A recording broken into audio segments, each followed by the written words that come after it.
세상에 오셨을 때 사람들에게 그리고 제자들에게 끊임없이 계속적으로 하신 말씀은 나와 아버지는 하나다라고 하는 말씀이었습니다. 나를 본 자는 아버지를 보았다.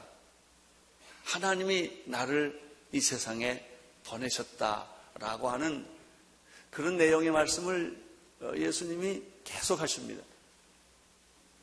이 말씀은 언제까지 하느냐면요, 십자가에 못 박혀 죽을 때까지 하시는데, 십자가에 처형받게 된 결정적인 그 죄목이 뭐냐면 자기가 하나님이라고 주장했기 때문에 그 불경죄로 바리새인들을 분노케 해가지고 결국은 사형까지 몰고 가는 계기가 되는 게 바로 이 문제입니다.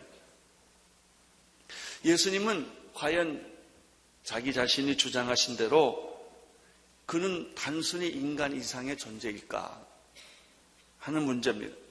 정말 예수님은 하나님의 아들이시고 그분이 하나님이신가? 그렇다면 그 증거, 그 증명을 어떻게 할 수 있는가? 오늘 예수님이 이 문제를 우리들에게 말씀해 주십니다. 첫 번째는 예수님이 이 증거를 말씀하실 때 우리가 이해할 수 있는 세상의 증거의 법칙에 따라 이걸 설명을 하고 있다는 점입니다. 참 그 예수님은 우리가 이해하지 못하는 논리를 설명하지 않고 우리가 세상에서 이해할 수 있는 이 증거의 법칙, 논리의 법칙을 사용하신다는 데 굉장히 놀라움이 있습니다. 31절 읽겠습니다. 31절 시작. 내가 만일 나를 위하여 증거하면 내 증거는 참되지 아니하니. 세상 법정에서는 객관적인 증거가 있어야 됩니다. 증인이 있든지 증거물이 없으면 심증만 가지고 그 사람을 기소하지 못합니다. 확실한 증거가 있어야 합니다. 내가 아무리 아니라고 내가 주장한다고 해서 그건 증거되지를 않죠. 이것은 어느 사회나 통용되는 가장 기본적인 법입니다. 예수님께서 내가 나를 위해 증거한다면 그 증거는 참되지 않지만 내가 정말 하나님의 아들이고 인류의 정말 메시아라는 사실을 예수님께서 네 가지 방법으로 객관적인 증거를 오늘 말씀해 주십니다. 그래서 그 예수님이 우리에게 보여주시는 본인이 하나님의 아들이고 인류의 구원자라고 하는 증거를 오늘 우리는 더 명확하게 이해할 수 있게 된 것이죠. 예수님이 제시하시는 첫 번째 증거는 무엇일까? 32절에 이게 나와 있습니다. 32절 읽어주십시오. 나를 위하여 증거하시는 이가 따로 있으니 나를 위하여 증거하시는 그 증거가 참인 줄 안다. 내가 나를 증거하는 게 아니야. 내가 메시아다. 내가 하나님의 아들이라고 증언을 했다면 그것은 객관적인 증언이 안 된다는 것이죠. 그러면 예수님이 하나님의 아들이시요 예수님이 온 인류의 구원자요 메시아라는 진짜 증언은 누가 했느냐?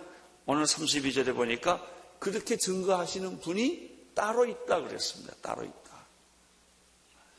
나를 위하여 증거하시는 분이 내가 아니고 딴 분이 계시기 때문에 그 증거는 세상의 법적인 정신으로 보면 옳다는 것입니다. 그러면 그 따로 있는 분은 누구실까? 따로 있는 분은 누가 예수님을 증거를 하는 것일까? 얼핏 보면 하나님이라고 말할 수가 있습니다.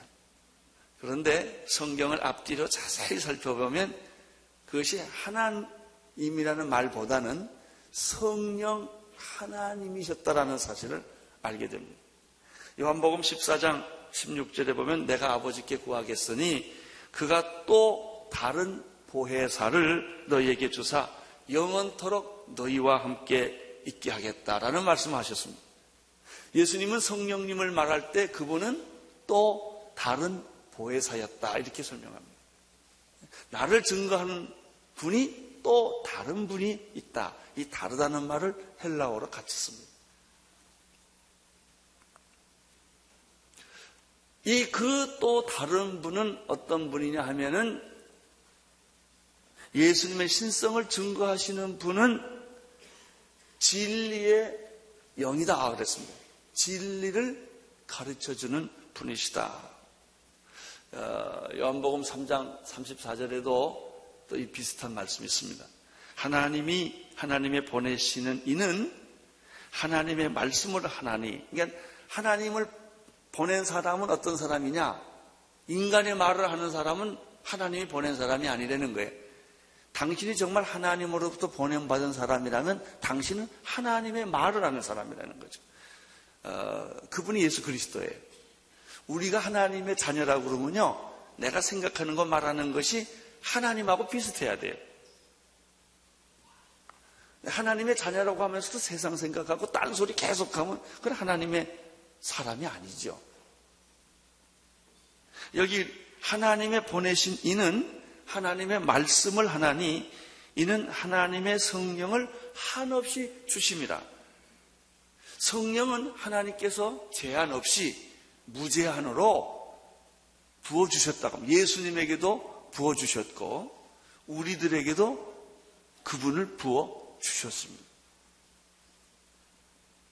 예수님의 신성을 정말 증거해 주는 것은 그런 수학적 공식이나 자연과학적인 공식으로 증명하는 게 아니에요. 그것은 영적인 증거인데 그 영적인 증거는 진리의 영이 오셔서 우리를 진리를 가르쳐 주는 거예요. 여러분, 모든 여자를 본다고 다 사랑을 느끼겠습니까? 정말 내가 사랑하는 사람에게 사랑을 느끼지 않겠습니까? 이게 당연하지요. 마찬가지예요. 진리의 영이 와야 진리를 아는 거예요. 진리의 영이 오지 않으면 진리를 봐도 진리를 모르는 거예요. 여러분, 기억상실증 환자는 사람을 봐도 못 알아보는 거예요. 그 사람에 대한 기억이 다 지워졌기 때문에. 기억상실증에서부터 치유가 되어야 내가 사람을 알아보는 거나 마찬가지예요. 진리가 있지만 진리를 알아보지를 못한다는 것이죠. 그럼 그 진리를 알게 하시는 분이 누구시냐? 성령님이라는 거예요. 여러분이 잘 아시는 성경 구절 가운데 고린도 전서 12장 3절을 잘 인용하시지 않습니까? 그러므로 내가 너희에게 알게 하노니 하나님의 영으로 말하는 자는 누구든지 예수를 저주할 자라 하지 않고 또 성령으로 아니하고는 예수를 주시라 할 수 없느니라. 여러분이 예수님을 믿지 않습니까? 예수님을 주님이라고 말하지 않습니까? 예수님을 하나님의 아들이라고 여러분 현재 믿고 계시지 않습니까? 그걸 누가 증거하냐 말이에요. 내가 해요? 내 이성이 해요? 여러분이 공부를 많이 해보니까 그런 것 같다. 그래서 믿습니까? 그런 것도 있겠죠. 누가 학문적으로, 논리적으로, 경험적으로 잘 설명하면 논리적으로 설득당할 수 있겠죠. 논리적으로 설득당했다고 해서 예수님을 하나님이다, 하나님의 아들이라고 여러분이 말하느냐? 안 그래요. 그건 한계가 있어요. 이성의 설득은 한계가 있어요. 그러면 저는 예수님을 믿습니다. 예수님이 하나님의 아들인 것을 내가 믿습니다. 예수님이 나를 위해서 피 흘려 돌아가셔서 그 예수님의 보혈이 내 죄를 씻어준 것을 믿습니다라고 내 안에서 그렇게 확신을 하게 하는 분이 누구냐 이거예요. 그건 지식이 아니에요. 그건 경험이 아니에요. 과학적 진리가 아니고요. 내 안에 계시는 성령님이 내한테 아멘 그렇게 해요. 하나님 믿습니까? 나도 모르게 누가 속에서 아멘 그래요.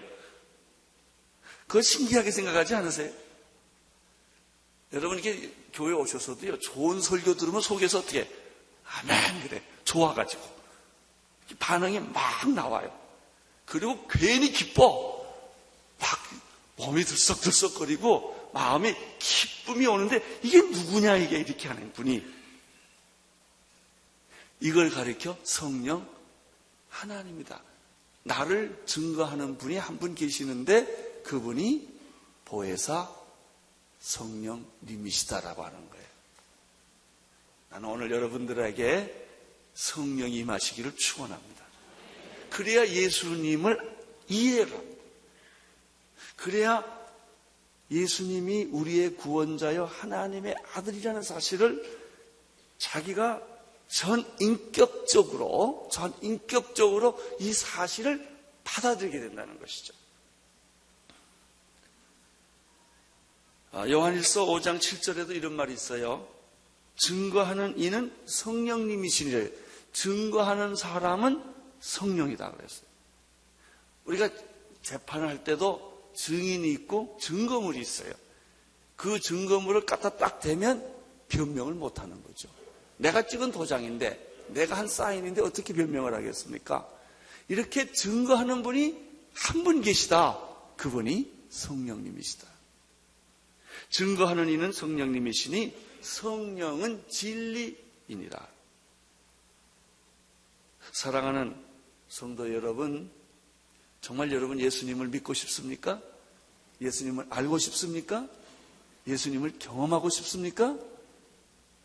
인간의 이성의 노력은 어느 정도까지 필요합니다. 책의 도움도 어느 정도까지 필요합니다. 신학의 도움도 어느 정도까지 필요합니다. 그러나 진짜 여러분이 예수님을 경험할 수 있는 유일한 증거는 성령님이십니다. 그분이 내 안에서 말씀을 합니다. 이것을 가리켜 우리는 성령의 내적 증거라고 말합니다. 그러니까 여러분들이 찬송을 부를 때나 성경을 읽을 때나 설교를 들을 때나 어느 날은 듣기만 하면 졸렸는데 헷갈려. 그냥 막 딴 생각이 막 나고 막 골프 생각이 나고 그냥 누구 친구 만날 생각이 막 났는데 어느 날 이게 들려요. 그리고 말씀이 자기 가슴에 화살같이 박혀요. 목사님이 내 얘기하네? 그래요. 성령이 임한 거예요. 그게 성령이 이게 여러분하고 클릭이 된 거예요. 그때 진리에 대해서 눈을 뜨게 되고 예수님에 대해서 눈을 뜨게 된다는 이야기입니다. 두 번째입니다. 두 번째, 예수님의 신성을 증거할 수 있는 증거는 뭐냐? 33절을 보십시오.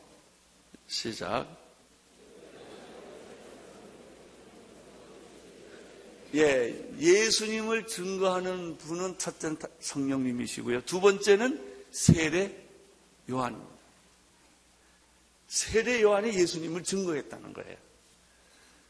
그 당시 여인이 난 자 중에서 가장 위대한 인물은 세례 요한이라고 예수님 말씀하셨어요. 그 세례 요한은 그만큼 모든 사람의 존경과 사랑을 받았고 요단강 광야에서 살고 있는 세례 요한에게 세례를 받으려고 많은 사람들이 정말 구름대처럼 그한테 찾아가서 설교를 듣고 야단쳤지만 설교를 듣고 세례를 받았어요. 왜냐하면 그 당시 종교 지도자들은 다 가짜같이 느껴졌고 세례 요한은 진짜처럼 사람들에게 느껴졌거든요.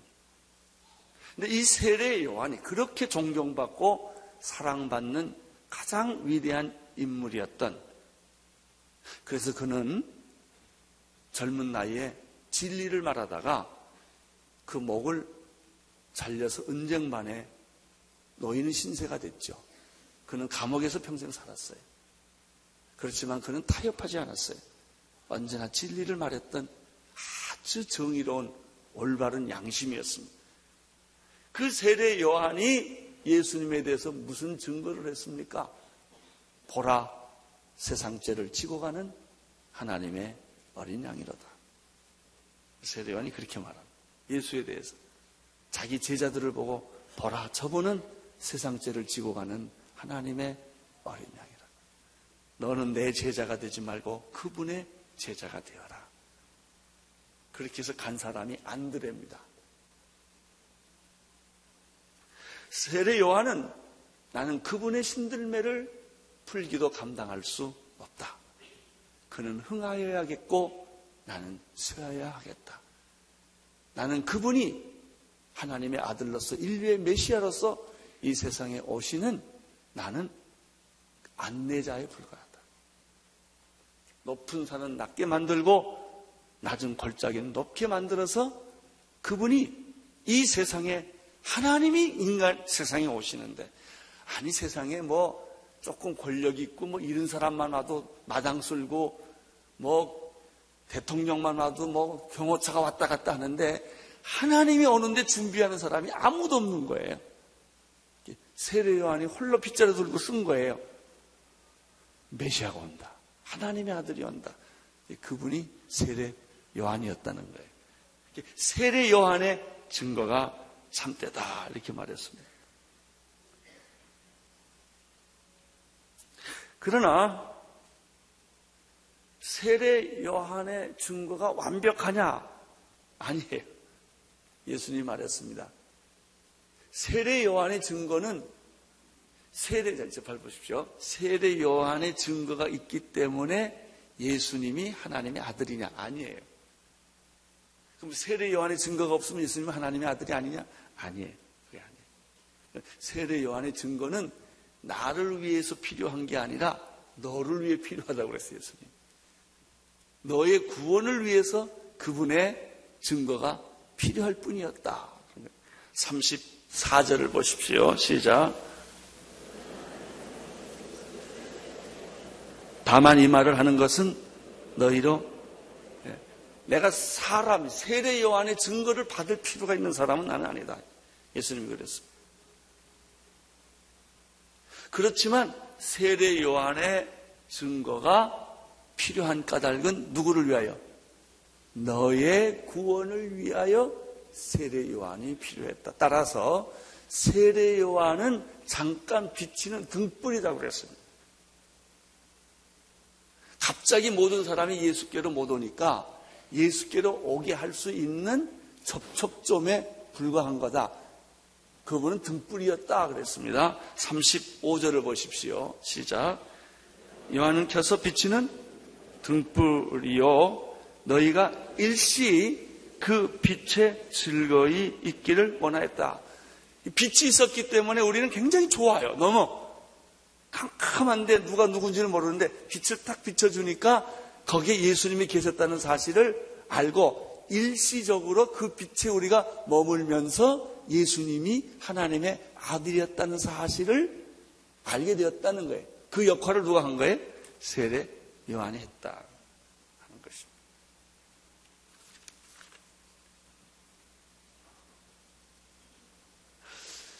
그러면 이 세례 요한의 증거보다 더 확실한 예수님의 신성에 대한 증거가 있는데 그것이 무엇입니까? 이제 세 번째 36절에 그 말씀이 있습니다. 읽어주십시오. 내게는 요한의 증거보다 더 큰 증거가 있으니 아버지께서 내게 주사 이루게 하시는 역사 곧 나의 하는 그 역사가 아버지께서 나를 보내신 것을 위하여 증거하는 것이다. 이렇게 되어 있습니다.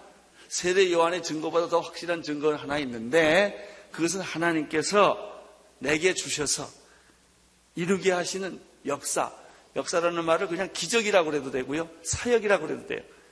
하나님이 예수님에게 주셨던 독특한 일들이 많이 있었다는 거예요. 인간의 상식과 경험으로는 잘 이해가 안 되는 어떤 일을 하나님이 확실하게 주셨는데 그게 뭔지 아세요?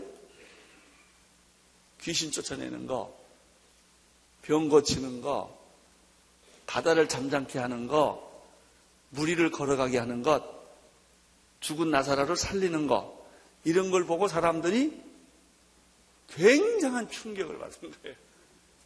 기적은요, 하나님의 도래에 대한 사인이에요. 와!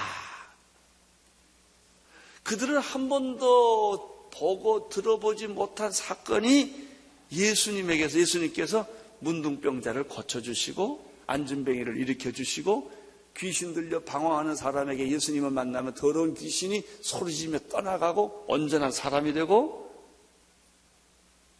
상처받고 희망 없던 사람들에게 희망이 생기고 죽은 자가 살아나고, 이런 일들은 보면, 그래서 니고데모도 그러잖아요. 당신이 하는 일을 보면 하나님께서 오신 선생인 것을 내가 부인할 방법이 없습니다. 이렇게 말을 했어요. 예수님께서 베푸신 그런 기적들, 독특한 사역들은 그가 하나님의 아들이 아니라면 할 수 없는 일들이 있었는데 그게 증거다 그랬어요. 그런 증거가 있다 그랬어요. 그렇죠. 만약에요, 뭐 여러분이나 나나 다 비슷한 부패한 본성을 가진 죄인들인데, 내가 어떤 사람이 아주 과거에 같이 잘 놀고 같이 죄 짓고 아주 뭐 그렇게 살던 사람인데, 이 사람이 어느 날 갑자기 변해가지고요, 한 십 년 안 받은 사이에 변해가지고 목사가 됐어요. 아니, 네가 목사가 돼? 그런 일이 있어요. 근데 어떤 사람이 전혀 상상할 수 없는 내 과거를 잘 아는 사람인데 어느 날 그 인생이 180도 변해 있거든요. 이걸 어떻게 설명을 하겠어요? 학교 교육이 그렇게 만들었겠습니까? 도서관이 그렇게 만들었겠습니까? 무엇이 그 사람으로 하여금 그렇게 인생을 바꾸게 만들었을까요? 해석이 안 되는 거예요. 그래서 그렇게 변화된 사람을 보면, 와, 저 사람 보니까 하나님이 있는 것 같다. 옆에 있는 분한테 한번 당신을 보니 하나님이 있는 것 같소. 한번 해보세요. 이런 말을 내가 들으면 얼마나 좋겠습니까? 이런 말은 듣지 마세요. 당신을 보니 하나님이 없는 것 같소. 당신 교회 맨날 왔다 갔다 하고 다니고 막 하나님 믿는다고 소리 지르는데 내가 가만 당신 사는 걸 보니 하나님이 없어. 이럴 수도 있거든요. 사람들이 날 보고 어떻게 이렇게 참지? 그렇게 억울한 일을 당했는데 어떻게 용서하지 당신? 당신 그 귀한 돈을 어떻게 희생할 수 있지? 이해가 안 돼. 참 놀라운 일이야. 어떻게 당신이 그런 일을 하지? 그런 거예요. 당신을 보면 하나님이 살아있는 것 같아. 이런 말을 내가 들을 수 있다면 얼마나 좋겠어. 온누리교회를 보니까 정말 하나님은 살아계셔. 이런 말을 들으면 얼마나 교회가 영광스럽겠습니까? 이게 증거예요, 증거. 이제 네 번째 증거가 있습니다. 네 번째 증거. 37절에 아주 결정적인 증거가 하나 있습니다. 시작. 또 나를 보내신 아버지께서 친히 나를 위하여 증거하였느니라. 너희는 아무 때에도 그 음성을 듣지 못하였고 그 흥령을 보지 못하였으며 그 말씀이 너희 속에 거하지 아니하여 이는 그의 보내신 자를 믿지 아니함이라. 진짜 예수가 하나님의 아들이라고 하는 것을 증거하시는 분은 누구냐면 하나님이라는 거예요. 하나님. 그런데 문제는 하나님을 본 자도 없고 하나님의 음성을 들은 자도 없고 그랬어요. 여기 보니까 너희는 아무 때에도 그 음성을 듣지 못하였고 그 형령을 보지 못했지요. 그렇죠? 그러니까 하나님이 예수를 증거한다는 말은 멋있는데 그걸 누가 아느냐 이거예요. 예수님이 이렇게 말합니다. 당신이 하나님이 증거한다는 사실을 왜 그렇게 혼돈스럽고 모르느냐? 말씀을 안 읽었기 때문이다. 하나님은 눈에 안 보이시는 분이기 때문에 하나님의 실체는, 제가 이번에 성령 집회에서 그런 얘기 했죠. 하나님의 실체는 뭐예요? 그분이 하신 말이에요, 말씀. 여러분의 실체가 뭔지 아세요? 여러분이 하는 언어예요. 그 언어가 내 인격이에요. 그래서 천박스러운 말 하지 말라는 거예요. 욕하지 말라는 건요. 욕하면 당신이 욕하는 그 장본인이요. 화를 내면 화내는 장본인이 당신이요. 당신 인격이 그렇게 생겼거든. 내가 말하는 대로 그게 내 인격이에요. 아니 말이 뭐 어디 돌멩이에서 나왔겠습니까? 하늘에서 떨어졌겠습니까? 내 입에서 나오는 것. 그게 당신이요. 말하는 내가 당신이요. 그래서요, 말을 함부로 하거나 말을 틱틱거리거나 천박스러운 말을 쓰거나 욕을 하면 자기 인격을 그대로 노출시키는 거예요, 이게요. 말을 점잖게 하고 부드럽게 하고 인격적으로 하면 그게 그 사람의 인격이에요.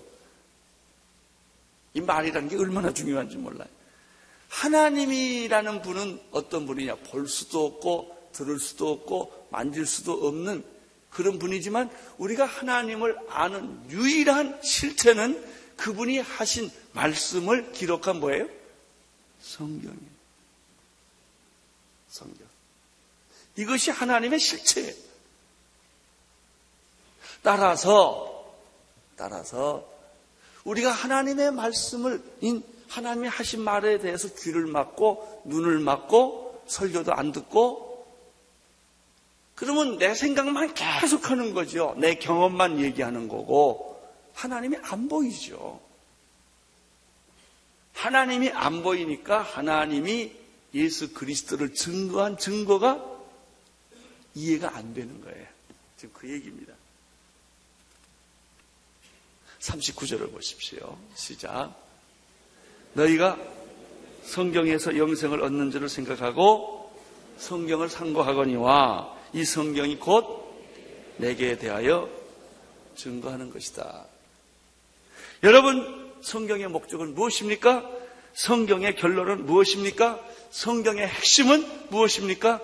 우리 그리스도인들이 가장 소중하게 생각하는 이 성경, 나의 사랑하는 책, 비록 헤어졌으나 어머님이 내 무릎에서부터 눈물로 흘리면서 가르쳐줬던 이 성경책, 이 성경책이 뭐냐 하면 하나님의 말씀인데, 이 하나님의 말씀은 뭐예요? 누구를 증거하는 거예요? 예수 그리스도를 뭐 하는 거다? 증거하는 거다. 할렐루야. 이 예수님의 신성에 대한 증거는 이 네 가지 외에는 없어요. 그럼 우리가 왜 예수님을 믿기가 그렇게 힘이 들고 확실하지가 않고 알 것 같고 모를 것 같고 그러느냐? 이 네 가지 외의 증거를 자꾸 가지고 믿어보려고 하니까. 예수는요, IQ 높다고 안 믿어져요. 도서관에서 책을 수백 권을 섭렵했다고 보이지 않아요.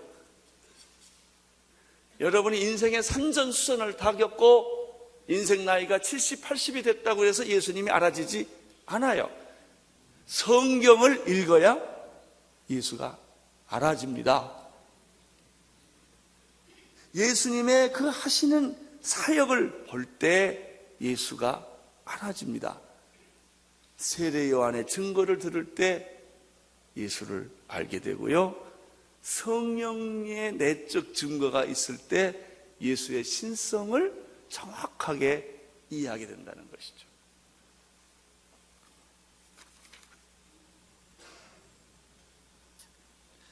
그러면 이제 40절부터는 아주 재밌는 게 6가지. 왜 사람들이 예수님을 못 믿을까?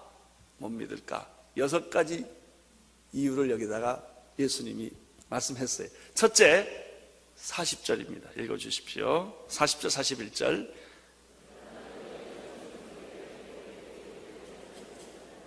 난 예수의 신성이 왜 안 믿어지는가? 왜 자꾸 예수는 인간이라고 그러면 이해하겠는데 그 사람이 하나님의 아들이고 하나님이라고 말하는 게 잘 이해가 안 되는 첫 번째 이유는 당신이 예수님께 오기를 뭐하기 때문에? 원치 않으니까. 아니, 밥상에 앉아 밥을 먹지요. 배고프다고 소리만 지르면 뭐래요? 밥상을 잘 차려놨는데 구경만 하면 배가 불러요? 냄새를 맡으면 배부릅니까? 안 돼요. 먹어야 돼요. 당신이 예수께 나오면 예수님을 알게 되는데 그걸 거절하고 한다고요. 자꾸 거부해요. 두 번째 이유, 42절 읽어주십시오. 왜 당신은 예수님의 신성을 거부하는 것일까? 예수님이 이렇게 말합니다. 당신이 하나님을 사랑하지 않기 때문이다. 잘 들으세요. 우리는 하나님을 필요로 해요. 그러나 하나님은 사랑하지 않아요. 하나님 없으면 못 사니까 내가 죽게 되면 하나님 이번만 살려주세요 라고 말하지, 내가 하나님을 사랑합니다 이렇게 말은 안 해요. 내가 공궁에 빠지면 하나님 나 살려주세요 필요하니까. 그렇지 내가 하나님을 I love you Lord 이렇게 안 해요. 이건 뭐하고 똑같아? 호로자식하고 똑같아요. 자식이 아버지 돈만 필요한 거야. 돈 없으면 아버지한테 가. 왜? 아버지를 사랑해서가 아니라 아버지 호주머니에 있는 돈이 필요하니까. 돈을 다 긁어내요. 근데 절대 아버지는 사랑 안 해요. 우리가 하나님은 필요하는데 사람들이 하나님을 사랑하지 않는다는 거예요. 이게 그 얘기입니다. 하나님을 사랑하지 않는다. 세 번째, 43절을 보십시오. 나는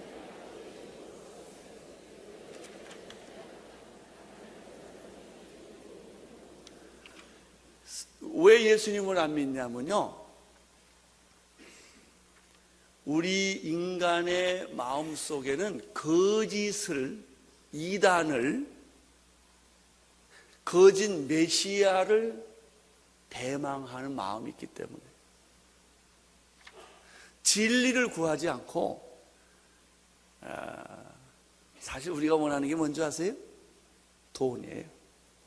에이 목사님 난 돈 같은 거 안 필요해요. 정말 그러세요? 돈 안 필요하세요? 네. 말은 다 이렇게 멋있게 멀쩡하게 다 하고도요, 나중에 가만 뒤에 가면 돈이 필요한 거예요. 물질. 하나님은 덜 필요해. 난 돈 있으면 좋겠다. 이게 인간이에요. 인간의 내면의 깊은 곳에는요, 욕망이 있어요. 그래서 사람은 여자를 보거나 다 욕망을 채우려는 본능이 있는 거지 그 여자를 사랑하는 게 아니에요. 그 인간의 내면 속에 숨어 있는 거거든요. 사람들은 거짓 메시아를 오히려 기다리고 있어요. 진짜 메시아가 오는 건 아주 불편해요. 그래서 그런 거다. 그 다음에 45절을 보십시오. 시작. 다시 읽어주세요. 너희가 서로 영광을 취하고 유일하신 하나님께로부터 오는 영광은 구하지. 왜 예수가 안 믿어질까요? 사람의 영광을 자꾸 원하기 때문에. 하나님 믿는다는 건 그냥 거치대고요, 실제로 내가 원하는 건 딴 데 있어요. 그래서 예수가 안 믿어진다는 것입니다. 45절, 46절을 읽어주십시오. 여섯 번째 이유가 나옵니다. 시작. 너희를 고소하는 이가 있으니 곧 너희의 바라는 자 모세니라. 모세를 믿었다면 또 나를 믿었으리니 이는 그가 내게 대하여 기록. 왜 예수가 안 믿어지는가? 모세의 오경 안 읽어서 그렇다는 거예요. 안 읽고 안 믿고. 그걸 당신이 똑똑히 읽었다면 예수님을 안 믿을 방법이 없다는 겁니다. 내가 너를 고발하는 게 아니라 모세가 너를 고발한다고 그랬어요. 그 다음에 마지막으로 47절을 읽어주십시오. 시작. 마지막은 예수님이 하는 말도 안 믿는다는 거죠. 자, 이 말을 뒤집어 봅시다. 아침에. 그러면 정말 예수님을 믿을 수 있는 비결이 뭔가? 예수님의 신성을 믿고 그의 구원을 믿을 수 있는 6가지 법칙이 있어요. 첫째, 예수님께 나오십시오. 간단하죠? 두 번째, 누구를 사랑하십시오? 하나님을 이용하지 말고 하나님을 사랑하십시오. 세 번째, 내 안에 거짓 메시아의 환상을 버리고 참 메시아를 받아들이십시오. 넷째, 인간의 영광을 구하지 말고 하나님의 영광을 구하십시오. 그렇죠? 네. 다섯 번째, 당신 생각에 빠져들지 말고 구약 성경 모세 오경의 메시지를 들으십시오. 여섯 번째, 예수님의 말씀에 귀를 기울이십시오. 그러면 당신은 믿음을 갖게 될 것이고 예수님의 신성을 인정하게 될 것입니다. 예수님의 신성을 인정하게 되면 믿음의 뿌리가 생깁니다. 기초가 생깁니다. 그래서 어떤 회의와 어떤 위기와 어떤 혼돈과 갈등 속에서도 당신은 흔들리지 않는 믿음의 사람이 될 수가 있습니다. 나는 오늘 여러분들이 믿음의 사람이 되기를 축원합니다. 기도하겠습니다. 하나님 아버지, 우리 모두가 믿음의 사람이 되게 하여 주시고 예수님의 신성을 확실하게 믿을 수 있도록 성령님 도와 주시옵소서. 예수님 이름으로 기도드립니다.